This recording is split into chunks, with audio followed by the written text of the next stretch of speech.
asalaamaaleykum wa rahmatulah maa ngi nuyu mboolem téléspectateur yi ñu seetaan di nuyu waa Sénégal yëpp di leen xamal ni dafa am ay tuuma yu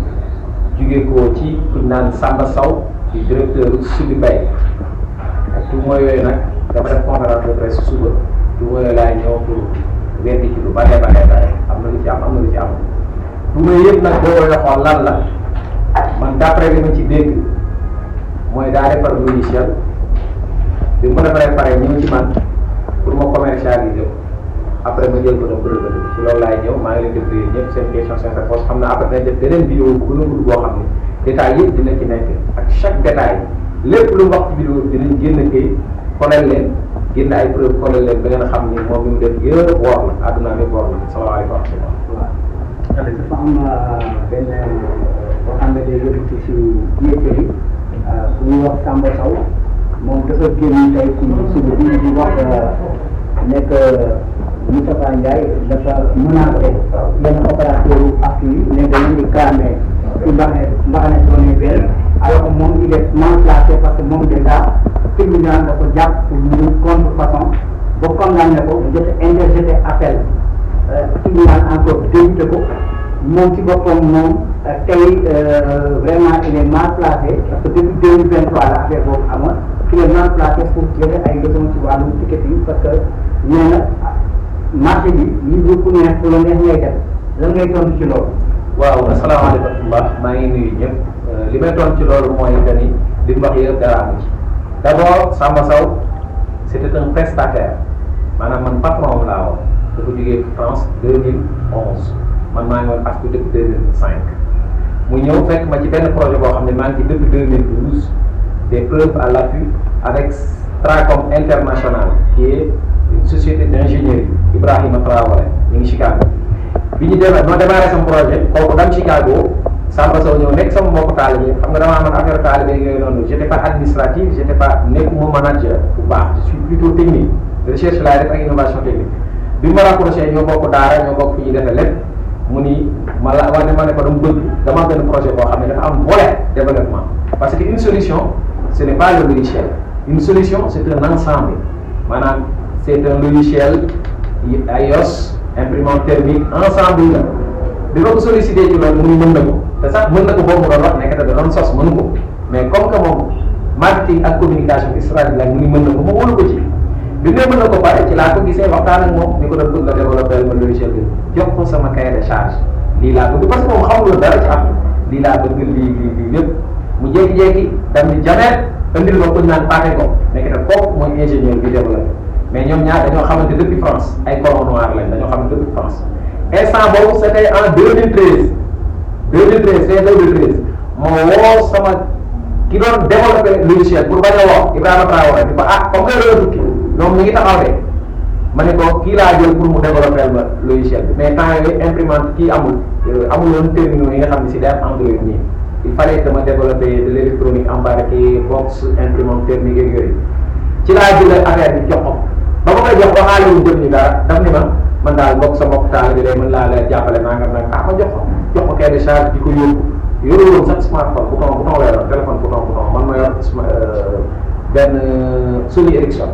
ñu démarré ma dem juri jënd ay imprimante yëpp maa ngi ko fay 1.181.000 décharge baa bi après naa leen ko jox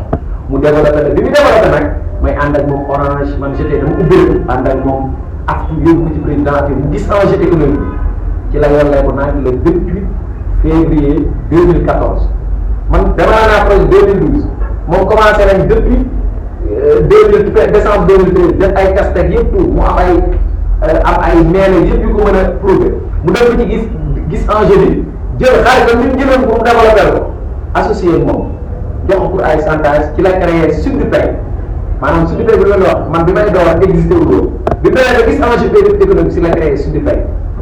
bi mu créé Sudpay bàyyi mu ut financement BND moo am projet tax amul financement mu uti financement BND 35 millions jël 7 millions jox ko fi décharge yaa ngi Samba Sow boo ko joxee 7 millions ci jour boobu la commencé sol costume xaftaan nga doon sol ci la commencé sol costume ci la nangootu la war a wax ak man olof di ma laaj tubaab am na koo xam ne bu ngeen ko interviewé sama chauffeur maa daan jël sama oto su ma eggee mu xaaram sama kër sama chauffeur jël ko yóbbu ko caaray moom ak paate ñoom yëpp chaque samedi ñu jëlee ko indi ko taaj leen ñu toog ma jox leen sama cahier de charge di leen wax ba développé ko pare loolu am mu jékki-jékki indil ma pacte parce que gis naa enjeu bi ma indilee pacte benn pacte def ci lu nekk nag mais pacte bi gis naa ci mu bind ni man maa moom solution bi je suis le promoteur du projet ticketing ci actu Dakar Dem Dikk et collecte de recettes municipales mais ci biir mu dëgën ci ni moom logiciel bi mais logiciel bi comme comment ko développé fay naa ko pare bindal ni moom moo ko moom te moom laa ko si woon jox pour mu defal ma tout ce qui est évolution maintenance ak yooyu mais ba ko moom ma ne ko d'accord ma signé ko mais au niveau logiciel bi invention bi yëpp maa ko moom ñu dem BSDA ma ànd ak moom BSDA ma protégé au niveau de BSDA ñu dem ASPIT OAPI ci benn mandataire de l'OAPI monsieur Algab Thiam pour protéger sama brevet parce que le logiciel n'est pas brevetable le logiciel c'est protégé par les droits d'auteur parce que propriété littéraire c'est les codes sources informaticiens yi xam nañ ko mais une invention c'est un procédé c'est un ensemble yu ñu dajale pour mu mun a aboutir ci benn solution am nouveauté application industrielle yooyu yëpp il faut am biñu demee ñun ñoo ànd bi ma koy breveté mu toog mu la paa di laaj kan moo am idée bi mu ne ko man paa di ne ko d'ailleurs comme que loolu la yow maçon nga ba koy doon di ko yow maçon nga rek kii mooy architecte kii mooy kii bi ñu defar mu ni non kii rek la indi projet bi rek la indi man maa def dama la def mais dama la fay nga defal ko mu mer bu dee génn dafa naa bari paa bi sa waa tey koo def est-ce que mën na nekk koo brevet mu ni bëggul xam nga cupidité nit ki rek mais lu tax kon moom muy nekk yow da nga jël brevet 17225 bi nga xam ne moo leen boole woon tribunal bi commencé daf ko annulé ak beneen brevet yow yaa tey taxaw kenn bëgg ñun ñooñu askan bi ne yow nit yi yow yaa leen solution exclusive. ok lii ma lay wax nii c'était en 2014 la ngeen breveté affaire ñun ñaar ñoo àndoon sama invention la sama projet la ma am droit breveté ko moom prestataire la rek comme ni ma jëlee électronicien jël informaticien mu développé fay naa ko am na ay déchargé yëpp mais bi mu gisee enjeu bi la créé société mais ma ànd ak moom ci loolu léegi bi ma demee pacte ma signé ko defaraat na ñaari kii mu defaat beneen contrat de licence ni léegi dafa bëgg ma signé ko beneen contrat boo xam ne day wax logiciel bi moom ci biir contrat bi am na lu ñu naan prestataire sama prestataire la ma signé ko contrat mu ni dafa bëgg may revendre logiciel bi ma dafa d'accord amul benn problème mu revendre logiciel bi yooyu yëpp ñu ànd biñ àndee nag mu yónnee ko sàcc solution bi comme que yoroon téléphone smartphone mu am ma sama téléphone Sony Ericsson jël ko damb sàcc affaire di ko présenté nekk te ni nga koy far mu fàtte compte GML sama téléphone delloo ma sama téléphone mais di yàlla naan ci ndox waxee dama ji kat xa min warkat yàlla jubal pexe mu bi ma delloo téléphone bi ci laa ubbi téléphone bi fekk ni saa waaye mi ngi may wax nekk de solution bi nga xam maa moom mi ngi koy jaay Congo di ko waxaale ak directeur Compubis Congo fekk ni solution bi mi ngi koy defar avec Dakar Dem Dikk avec l'actuel directeur général de Dakar Dem Dikk ñu ngi ciy discuter Babacar Fall ñu ngi ciy discuter yooyu yëpp boo leen am na bi ma defal téléphone ma capturé yëpp tey jii yàlla moo doon jub pexewaat warkat ma bàyyi ko ci biir nag mu bëgg a dem jaay affaire bi Congo xam ne pacte de juillet mu def le 25 mars 2015 mu résilier pacte yëpp ak contrat yëpp loolu jeexul mu dem yoonam jaay affaire bi bind ma maire yi ma leen wax yëpp bu ci nekk am na document am na preuve naan ma nañ jubóo maa ngi nii Congo jaay naa ko ay millions baal naa ko jël na collecte de recettes municipale baal naa ko man ma concentré wu ci acte rek ci pacte bi dañ waxoon du laal acte ba ci contrat de licence yi mu defoon pour logiciel nee na woon du mos a ñëw laal acte mais bi mu demee fee ba fee peut-être yombatul mu ñëw Sénégal xam ni maa ngi doxal métti woon na trop ci man mu jël logiciel bi xam nga logiciel bi c'est l'une des composantes de l'invention xam nga ni mënul ñëw jaay ko mu ñëw yollee ko gis kii ni ko demal Chine nga dem jëndi machine mu dem jëndi machine mu jox ko logiciel bi ñu jàpp kii condamné ko pour mu fay ma 10 millions kii nag weele ko ni kii moo koy jox logiciel bi ñooñu jàpp ñu moo jox logiciel bi ci la ko yoon condamné par dépôt moom it comme contrefacteur pour mu fay ma 10 millions man soxla ma alalam ci laa ko gisee en 2019 2020 ni ko man soxla ma sa alal bàyyi sama logiciel mu ne ma après naa xool ci la pare nag commencé di ma def acharnement ba jékki-jékki jugement boobu ñu ko jugé woon ñu annulé ko ci wàllu annulation brevet bi muy wax nii loolu yàggul c'est récent c'est en 2025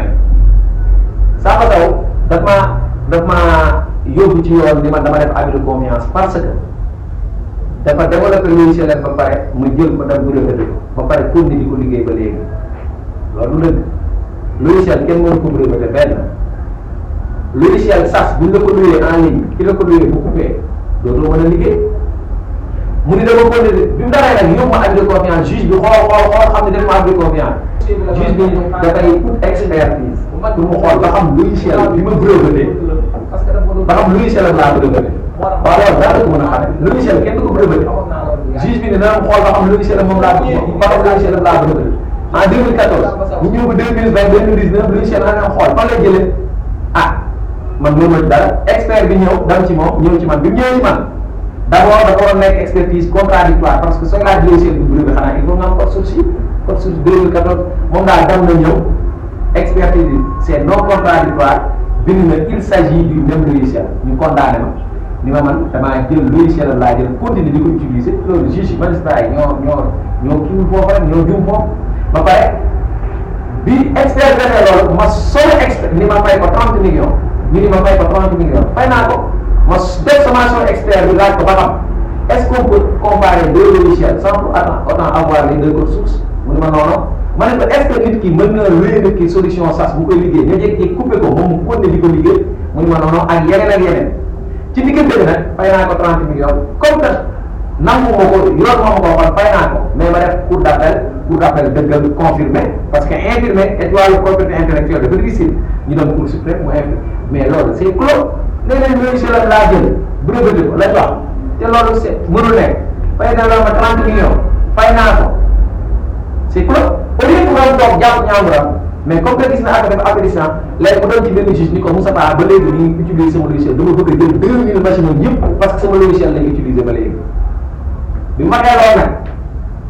dégg leen pour saisir parce que tudd nañ ma contrefacteur te maa ngi leen wax benn secret du ngeen ko dégg mukk mu ne man contrefacteur de logiciel lañ ma condamné du ngeen ko dégg xam nga loolu lay wax contrefacteur lañ ko condamné moom contrefacteur de brevet contrefaçon de brevet lañ ko condamné man contrefacteur de logiciel léegi moom bi mu ñëwee nag ba am ordonnance pour saisir samay machine yëpp ci laa gànnaaw pour daatal li leen attention man yoruma logiciel boobu ba léegi ñu wax yoruma logiciel kenn musul def rapport d'expert contradictoire ci le juge ba ni nañ arrêté saisir bi woo juge woo sama ñu dem leen ngeen def rapport d'expertise des deux logiciels contradictoires ci la avocat ñëw sama avocat huissier sama huissier ñuy dem ak ñëw fii ma jox leen code source pour la première fois parce que man dafa def direction d'ingénierie j'ai plus de 5 ingénieurs yu kare ñu jox leen code source yi yëpp tout même expertise bi demoon expertise dëkk ba bi ñëw moo def expertise contradictoire ni ay la yëpp Samba Sow Moussa Ba technologie bi mu yor moo gën a avancé bokku nag sa technologie yaa ngi dégg c'est totalement différent d'ailleurs sax moom technologie mënul dox sama technologie parce que man je suis très avancé ci côté boobu noonu waaw loolu mu amee juge ba nag dàq ko ne nga li nga dox du dëgg annulé saisie bi ba jàngu au lieu que mu def appel mu dem def 10 de corps fexe ma dem li jëntiwaat benn ordonnance trompé beneen juge bi defal ko ordonnance de saisie mu demaat ci saisie ma dawaat signalé waat ko ñu defaat enquête nekkate moom ba mu demee ci beneen juge bi au lieu que mu jox ko rapport contre expertise bi jox ko mu jox ko rapport bu njëkk bañ ma condamné waaye léegi man condamné nañ la fay na 30 millions nee na logiciel laay utiliser ba léegi dem nañ benn rapport carrément rapport def na rapport d'expertise bi yëpp contradictoire mu leer nañ mu wane logiciel yi bokkul jeexul mu dem TC fekk am na benn dossier bu nekkoon TC damaa jékki-jékki rek dégg ñu ne annulé leen brevet on a annulé le brevet ci motif ban lañ ko annulé parce que dama utiliser logiciel la laa utiliser ñu def appel bi ñu defee appel pare leeral nañ ni ñun nekk TC xamuñu woon ni gisuñu woon rapport contre expertise bi gisuñu ko en janvier 2025 ñu annulé sa brevet ci lañ def appel loolu nag ça n'a rien à voir ak transporteur parce que ñaari brevet yëpp baax nañ. mais léegi lan mooy problème bi dëgg. parce que moom daañu ñëw contrefacteur. waaw man bu ma lay contrefacteur yoon bu ma lay contrefacteur. na nga tàj machine parce que man aw ma doole fii yoon lañ fi am je pense que ni man ndaw naa ci trompé yoon yaa ngi dégg je suis détenteur de deux brevets deuxième brevet bi aftu ci boppam ñoo soxla 25 milliards aftu le président Mbaye Amar damay tudd tur dama doon ko raj ñoo ko soxla jël si ma jàpp sama loxo banque yi laaj leen solution digitale ñu yóbbu ma ci banque yi BDK Orabank FBN Bank pour 1000 bus c'était en 2021 2022 madame ñu ni dañ soxla 25 milliards te banque yi dañoo soxla solution digitale kii mi ngi ni toog mooy sama directeur technique 2 ans lañ def développer l'intégralité de la solution biotique mooy deuxième brevet bi muy wax ñun ñoo ko développer intégralement et intégré ci nag ay technologies de start futuriste ba mu def ñu signé convention ak banque yi ak AFTU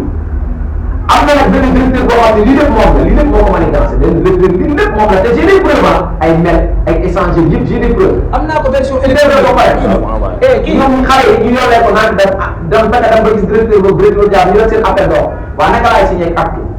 signé moom convention ñu jënd loolu ay machine ma dépensé ay millions ba teg ko ñu jékki-jékki xale ko ci dam ni dañuy def appel d'offre ci même projet même vision yi est ce que loolu yàlla na maanaam ni pour ma ñëw wuyu ci appel d'offre te man ma financé pare signé ay contrat ñoom ñu dem complot seen complot bi ñu xamee ne Samba Sow bu ñu demee perte ci lépp ñu dem ànd ak Samba Sow indi di xeex di ma xeex Samba Sow de toute façon transporteur yi aw maa ngi ñoom benn problème lenn laa leen yëgal man ndaw naa ci def naa samay communiqué de presse def naa samay avis pour wax bépp transporteur boo xam ne Cap Trans jox na la machine nga tag ko sa bopp ngay indil coono parce que bépp transporteur bu ci am sa problème sa employé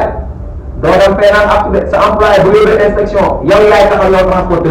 transporteur bu nekk il est responsable liy xew ci kaaram kon boog da ngeen jël seen responsabilité képp ku ci teg machine man dama leen daan boole yoon te bu ma boole yoon dafa daal ci kaw parce que yoon daal na ci kaw ñëpp Samba Sow yoon daal na ci kaw fan yii nii Samba Sow dafa tiit parce que fan yii nii dafa ñëwoon dafa daan peese bëgg a annulé sama deuxième brevet bi moom ak acte yëpp ñu complot bëgg a annulé sama brevet bi tribunal débuté leen te même bu leen tribunal débuté loolu woon sax même bu leen tribunal débuté loolu man sama brevet bi yëpp dafa intact brevet bi yëpp dafa intact te incha allah di ngeen am beneen vidéo bu complet boo xam ne day amaale ay affichage yoo xam ne détails yi dina affiché ay melam Samba Sow mi ngi judd 2000 scolaire lay wax société scolaire nax ma ci ay bind bi mu demee ba gis affaire yi nekk mu créé Sud Fay mais nag maa ngi nax yëpp ak fi ñu jaayee ak fi may laajee financement ak yi ma ko doon jox yëpp min ci musul defar logiciel ñëw di ko jaay amul woon sax AFTU moom man maa nekkoon AFTU di liggéey ak ñoom prestataire la woon xool leen laaj leen ko loolu mu ne dama signé ñetti kayit man bu ngeen bëggee kayit yëpp ma jox leen ko bu fekkee contrat de vente bi léegi leen ko da ngeen ciy gis prestataire moom prestataire lool da ngeen gis foo xam ne si moom ay cahier de charge ak yëpp laa koy jox am na sax ay documents après yu ma leen di jox lépp lu mu leen wax ay sos la. léegi nag lan la nga def bi nga jàppee ne yow da nga jàpp sos la nga dara man damay leeral rek ni li nga wax ay sos la moom fi ne nii transporteur yi la bëgg jaxase naan leen am na droit exercer bu amee droit exercer da gën a titre bu ko exercer lool bu fekkee brevet bi leen wax annulé dañ ko annulé mais brevet suñ ko annulé TC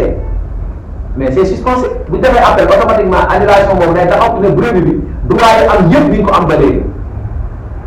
deuxième brevet bi moom dafa ñëw